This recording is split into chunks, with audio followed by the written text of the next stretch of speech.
KBP wrestling fans, I am longtime independent wrestling fan Robert.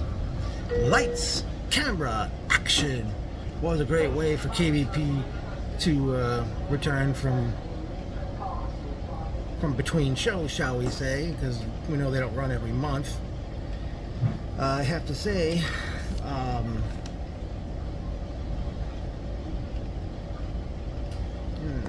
I don't know what it takes to get people to come to KBP. I mean, sure, we had a nice loud crowd, but because the crowd didn't have more people, I chose not to.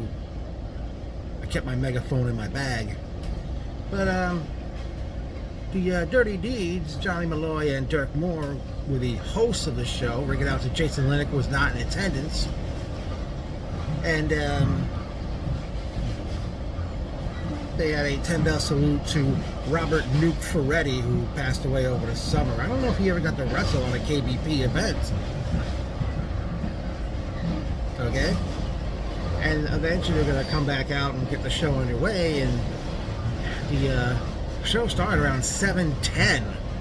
I mean, KBP, I don't know if Mike Cos, I don't know if you want to consider maybe starting the shows at 7:30 or 8 o'clock, considering, I don't know if you're waiting for like maybe more walk-ups to arrive and such.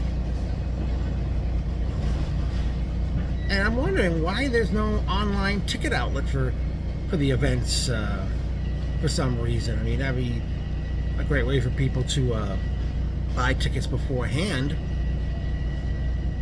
But, oh, my eyes. But we get the action underway as we start out, surprisingly, with Mega Marcos challenging the specialist Giorgio Lawrence for the heavyweight championship. Lawrence was accompanied by KBP's GM Mike Cos. Good match these guys had. Giorgio Lawrence defeats Mike Cos. I'm sorry, not Mike Cos. Defeats Mega Marcos at 7 minutes 41 seconds to retain the heavyweight championship. Next, we're set to see Jorge La Bestia and Shotgun Shane do battle with, it's going to be Jasper Newton and SBs. I apologize if I got his name wrong. If it's with or without an S. But Medina takes, not Medina, I'm sorry. My eyes. Jasper took the microphone and says that his prayers were answered, that Johnny Medina was cleared to wrestle, so Medina took Jasper's place in the tag match. Jorge and Shotgun Shane kind of took the battle to Medina and SBs, with or without an S at the end. And the referee was tied up with Jorge and Medina, but Jasper Newton comes up the apron with his kendo stick, hits Shotgun Shane from behind, and Shane from behind with it. And the referee, and the thing about it is Jasper, instead of climbing down from the apron, he stayed on the apron. The referee saw him, called for the bell. Jorge La Bestia and Shotgun Shane defeat Johnny Medina and SBs by disqualification at 8 minutes 52 seconds. And the thing was, the winning team would get to pick the stipulation for Jorge and Johnny Medina to go one-on-one at December's event. And Jorge got the microphone. He tells Jasper, we're going to go one-on-one in December in an I Quit match. Up next, we see Aaron Christensen taking on Young Boy. Eventually, I think Young Boy tried to get Aaron out of the corner. Aaron does that back kick between the legs, hurting Young Boy in the balls. And the referee called for the bell. Young Boy defeats Aaron Christensen at 6 minutes 52 seconds by disqualification. So look at that, two matches in a row ended. Two matches in a row end with a DQ finish. But prior to the match, Aaron had showed up on the screen. Well, not showed on the screen. He was in the ring. Aaron posts.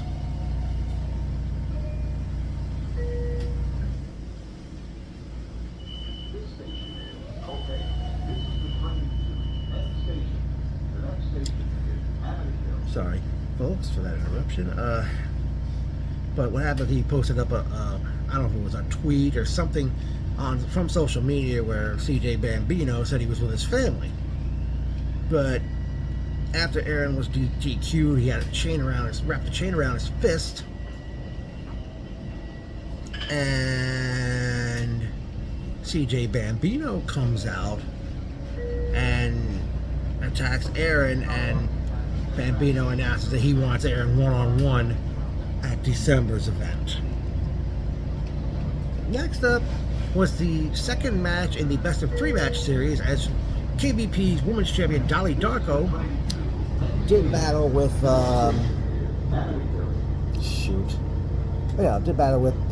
with Amity LeVay. By the way, I'm finally wearing this Amity LeVay shirt I got in the mail over the summer. I don't know if this is the same exact shirt she was selling at the shows or not. They did battle. Eventually, I forget how the match ended, but LeVay pins Dolly Darko at 7 minutes 46 seconds, and Dirty Deeds come out and they announce Amity as the new KBP Women's Champion. But out comes General Manager Mike Kaz, and I forgot what he said, but he cleared up what was originally announced for the show. That it was the second and the third match of the 3-match series. And by virtue of Amity's victory, it's now 1 victory apiece, and the third deciding match of the series is happening at December's event for the Women's Championship. Up next, we saw the newest member of the 1%, Dickie Rives. He does battle with Big Kaz. Now, it was announced earlier, days before the show, Mike Kaz, the GM, announced if his brother could beat Dickie, he would grant him a world title match in December. Dickie and Kaz, the match began, and Dickie and Kaz are like staring at each other, and Kaz is all emotional, saying, "I don't want to fight you." And Dickie like shoves him, slaps him in the face, spits in his face, starts attacking him, and like Kaz is not fighting back. Eventually, Ziggy Danger comes out. He's got a towel in his hand. He throws the towel, but Dickie grabs him and says, No, we don't throw in a towel here. And what we do with this towel is we wipe our balls, and Dickie proceeded to wipe himself. Okay? And then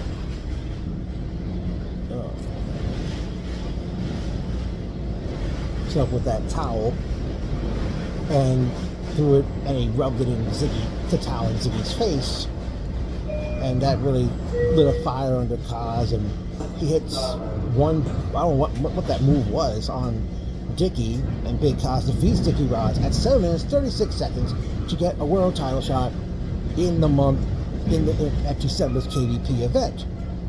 But out comes General Manager Mike Kaz and the heavyweight champ Giorgio Lawrence, and Mike Kaz tried to pull another proverbial rabbit out of the hat, shall we say. He says, in December, you and Ziggy Danger will get a shot at the World Tag Team title.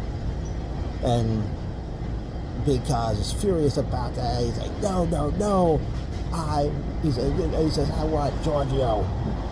And Mike Kaz says, think about it, you can either have Giorgio or a tag title shot.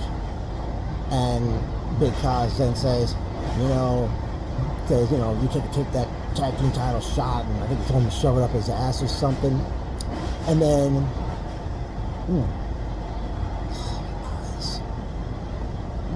it hurts too. The Kaz, yeah, and he tells Kaz tells Mike, he says, hey, this isn't about titles or championships. I want Giorgio in a last man standing match. And Mike saying no, and I forgot. Giorgio said, no, I beat you already. And then eventually, Big Kai says called Giorgio a pussy, or he said he asked him if he was a pussy, or called him a pussy. And Mike Kai says, all right, you and Giorgio, non-title, last man standing in December. And at that point, they did go to intermission. And all of a sudden, during intermission, Nobody's Better Michael Mastretta comes out and says, 15 minutes is too long. And the funny thing is, Will Smith's Men in Black was playing at the time Michael came out to the curtain, and he addressed the Silver Snake, Richard Adonis, over the last few KBP events where they were teamed up, then they were butting heads in a tag match, and Mastretta once said that he beat Adonis one time before in NYWC, and Mastretta says he wants to fight Adonis December 6th, and then he leaves the ring. Up next was the Sobriety Rules match, as we saw Satanta Fury take on Jay Champagne. And both men had brought like flasks to the ring. The referee found a shot, like a small drinking shot of sorts, in Fury's gear. But I think like Fury took something. He got about to drink it. The referee calls and says, no, you gotta be sober. But then he grabs something else. He tries to spit it at Champagne's face, but it actually spits it on the referee, who calls for the bell. And I guess another DQ finish. Jay Champagne defeats Satanta Fury at 5 minutes 57 seconds. Champagne said he didn't want to win that way and stuff. From there, we've got a singles match, as we see Super Fro, accompanied ring by Joe Trash, to battle with Ziggy Danger. And Ziggy says to the crowd, he says, hey, I'm sorry, Ziggy says that Big Cause is with medical right now, and I forgot what else he ended up saying. But the match was on, and Big Cause eventually comes out, and he's got like a kendo stick. And out come, eventually, Ziggy defeats Super Fro at 6 minutes 24 seconds. Up next was a non-title match, as we saw the newly crowned tag team champions, the Poster Boys, Daddy Cat and Tommy, I apologize for not getting his name, as they took on Junior Flo and Bean Dip Daza, Dip and Fly. Now, at one point, Daza and I don't know if it was Tommy or Daddy Cat, saying who's got like the best mustache or the better looking mustache. I don't know about those two gentlemen, but I've had my mustache 30 years, folks. Eventually, the Dip and Fly defeats the Poster Boys at 7 minutes 25 seconds, and the Dirty Deeds come out and they mention that because Dip and Fly got the victory, they would get to challenge the Poster Boys for the belts in December's show. But then the Dirty Deeds said that their Uncle Billy, who was not with them on this occasion, has been like checking up with the rematch clause, and they want a three-way matchup. But out comes General Manager Mike Cos, and he says, no, it's gonna be a four-way match with the three of you, with the Deeds, Poster Boys, Dip and Fly, and a team of Mike Cos's choosing. A four-way match for the tag belts on December 6th. Up next, we have Kay Blazer taking on the North Star, Dante Storm, in what was billed as a Dante's Inferno match. Not sure what the rules were, but Blazer comes out all decked out in martial arts gear. Storm came through the crowd, attacked Blazer before the match started, and I believe, at one point, Blazer almost bumped into the referee. Storm ended up kicking Blazer in the balls and gave him a brain buster. Dante Storm defeated Kay Blazer at 5 minutes 4 seconds. And then in the main event of the evening, we see the 1%'s Pretty Poppy, accompanied by Mike Cos and Giorgio Lawrence, as he was set to defend the belt against A1G, the top tier. But then prior to the match, out comes Ziggy Danger and Big Kaz. Eventually, Giorgio gets in the ring. Ziggy goes after him. Mike Kaz has got the Pitbull belt, or maybe, I don't know, it was the Pitbull belt or Giorgio's belt. And he was going to hit Ziggy with it, but Big Kaz enters the ring and he grabs the belt, hits Mike in the face with it. I don't know, it looked like Mike bled a little bit. And then, amongst the chaos, eventually A1G hits not one, not two, but three spears in a row. A1G defeats Pretty Poppy at 11 minutes 45 seconds to win the KBP Pitbull Championship. And the Dirty Deeds and basically most people who wrestled earlier in the show came out to celebrate the victory. Mega Marcos, Jorge, Shotgun Shane, Young Boy, Amity LeVay. I don't know, I think Jay Champagne, he might have came out. Dip and Fly. And quite a way to end the show. Okay. Personal notes, good seeing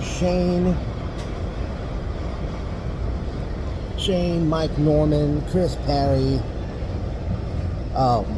Johnny Malloy, the Dirty Deeds.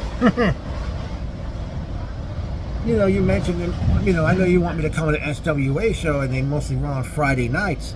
I know I've said they're difficult on Friday nights, but I can tell you this, Malloy, if House of Glory's shows holding the building in Queens, where House of Glory holds their shows, that building is 20 minutes from my house. If it wasn't that close, if they were out in Long Island, I don't think I would go out to a show on Friday nights. The problem is, if I were, because during the week I work till 4:30 in the afternoon, you know I don't drive, and I don't want to have to come out there in my uniform and my work boots, and I probably wouldn't even be able to bring my megaphone. I would definitely have to go back to the house first, and you know, I want to show up in my uniform and have my work boots on. You know, it'd be pretty tough for me to do that. So, I mean, if SWA does a show on a Saturday night and I don't have any other plans, I could, you know, figure something out. Okay?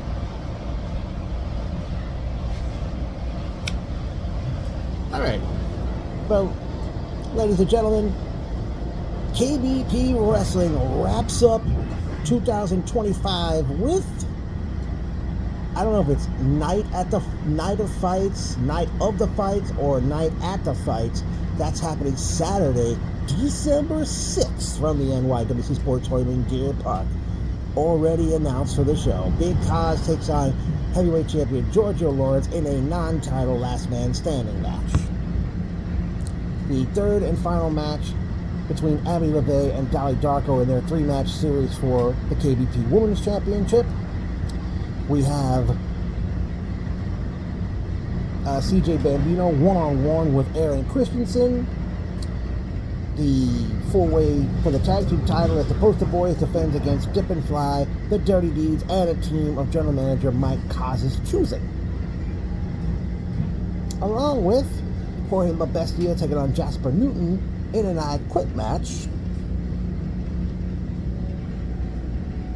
And as far as, I don't know, maybe another match, one more match between maybe Jay Champagne against Satanta Fury. I don't know if that'll happen. One thing I forgot to point out, right after Big Kaz had beaten Dickie Rodz,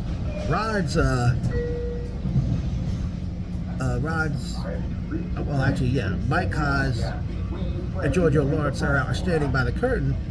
Dickie gives Mike Kaz a sight for the bird watchers, and after Big Kaz's music stopped, Mike Kaz says, well, that was a waste of money. And oh, my eyes hurt. And as a result, Kaz, sorry, darn.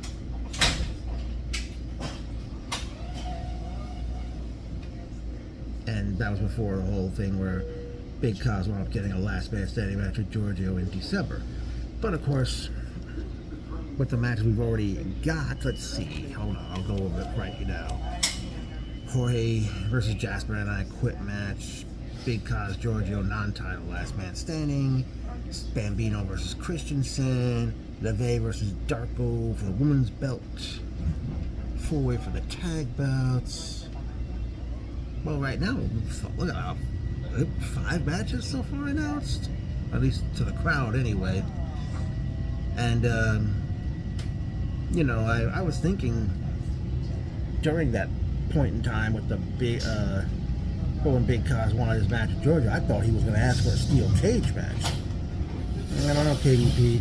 Maybe in 2026 you'll have a cage match. Oh, and Mike Cos, I don't know, is that your theme or the 1% theme you came out to? I didn't recognize it if it's an actual song or not. Whether it's your theme or the 1% theme.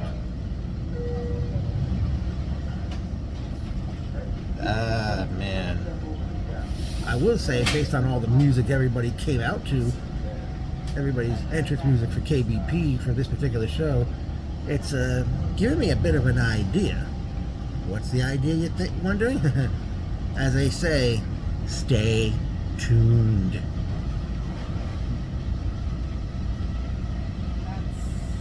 Oh, another thing, that food truck out by the back door, they didn't open up until after 7 p.m.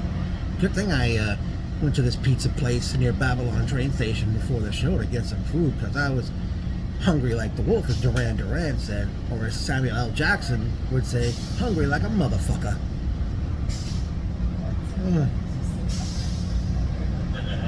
But I'm confident December 6th, Jason Linnick will be back for ring announcing.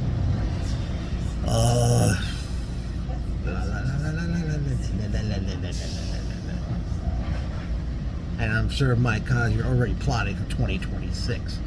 You know, it'd be great if you could run every 2 months instead of every 3 months, but I'm sure wrestling, whether it's in the ring or the backstage stuff, I'm sure it's all not only hard, but it's, you know, a lot of stuff gets put into it. And hopefully December 6th, the Dedezo sisters will return for that one, and maybe a few more individuals, perhaps. But had a good time, even though I'm sure there was a hope for more of a crowd to come. But I will end it by saying, KBP, KBP, KBP, KBP. Now wait a minute, here's a little.